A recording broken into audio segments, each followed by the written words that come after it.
السلام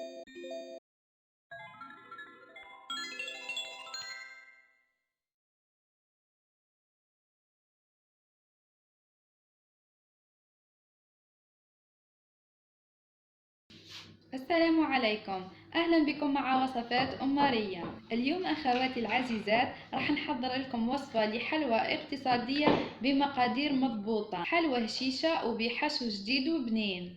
هذه الحلوى زاكية وتقطع لك كمية كبيرة، ممكن تستعمليها حتى في الأفراح. يلا نبداو على بركة الله عملية التحضير. للحلوى هذه نحتاج المقادير الآتية: نحتاج فرينة، ونحتاج أيضا 6 ملاعق مايزينا نشا، و250 غرام زبدة بحرارة الغرفة. نحتاج بيضة كاملة وصفارة بيضة، ونحتاج كيس واحد من الخميرة الكيميائية، ونحتاج علبة شوكولاتة ولا تعوضيها بربع ملاعق كاكاو بني، ربع ملاعق سكر أرطب سكر جلاس، وأخيرا نحتاج كيس فانيلا. درك نشوفو بالتفصيل مراحل تحضير الحلوى تاعنا.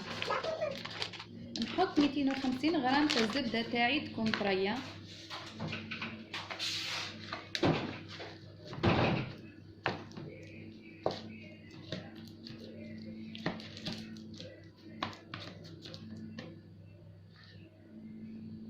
ونضيف لها السكر الأرطب سكر جلاس، ونبدأ نخدم فيها بشوية.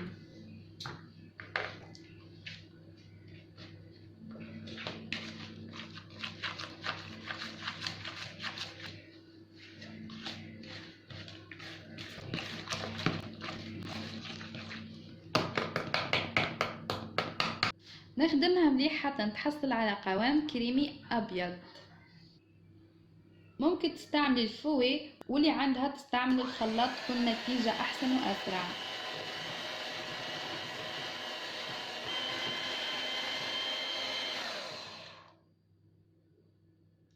نضيف الكمية تاع النشا اللي عندي، كيما تعرفون النشا يخلي الحلوى خفيفة.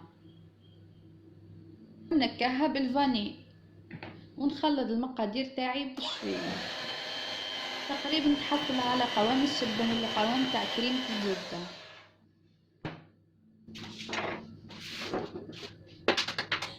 نضيف البيضات تاعي،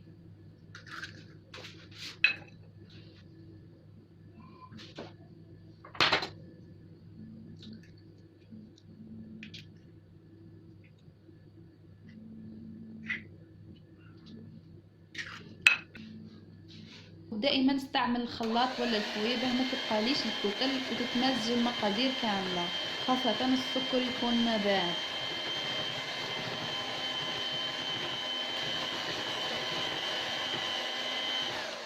الحلويات تحتاج صبر أكتر وتركيز باه تنجح. نذوب الشوكولا اللي عندي في حمام مريم، ولا نستعمل ربع مغارف تاع الكاكاو كما قلت لكم، لكن من الأفضل يكون بني.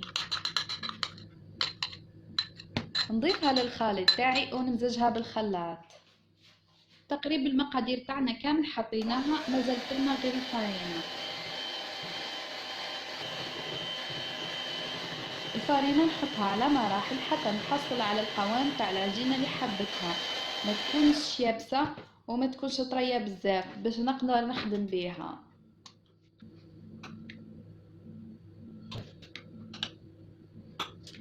المقدار يكون على حسب نوعية الفرينة تاني كيما تعرفوا، كاينه فرينه تشرب بزاف وكاينه فرينه لا. اذا نحطوا بالملعقه ولا 2 حتى نشوفوا القوام تاع العجينه.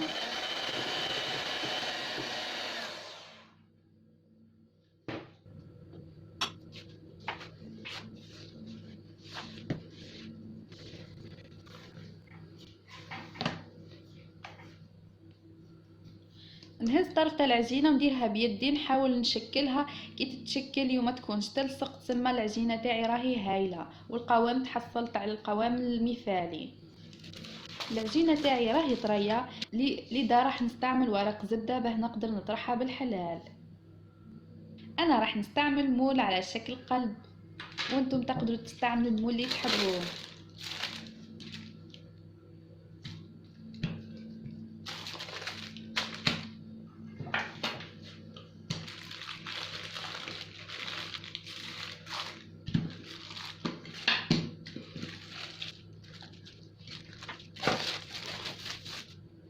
نقطع الحلوى تاعي بهذه الطريقة.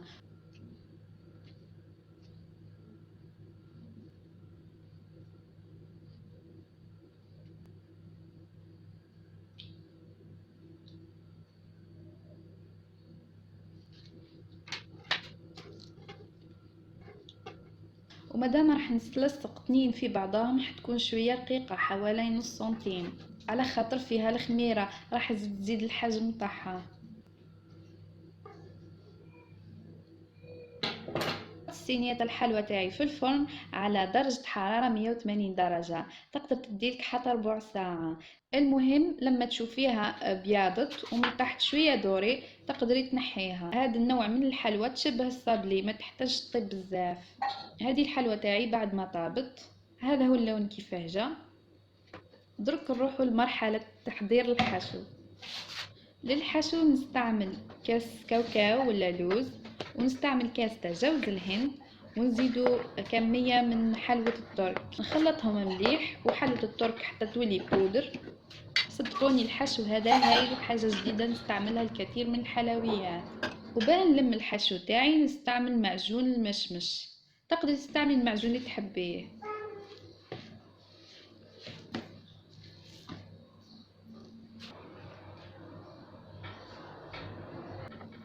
ونلصق الحبة تاعي بالحشو كيما راه تعرفوا.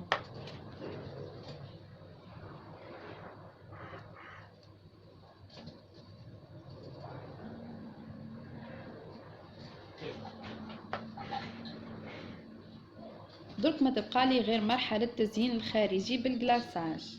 انا راح نستعمل الطريقة البسيطة، نستعمل الشوكولا تاع الجلاساج نذوبها في حمام مريم كالعادة، ولا اللي عندها ميكرو اون تقدر ديرها حتى 30 ثانية. ضيف لها كمية من الحليب، حوالي ملعقة من الحليب، وخلط مليح حسب كمية الشوكولا، ونتخلط حتى نتحصل على الشوكولا بقوام كريمي.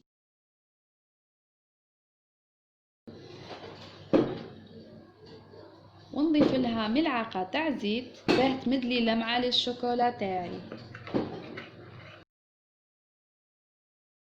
نوعية الشوكولا اللي عندي شوية ناقصة، تقدروا تستعملوا في جيكا وهي الأحسن. المهم نقي الحبة تاعي كامل، دير الحبة كاملة تقدر تديرها، أنا راح ندير فقط الجزء العلوي باه يبان لي الحشو.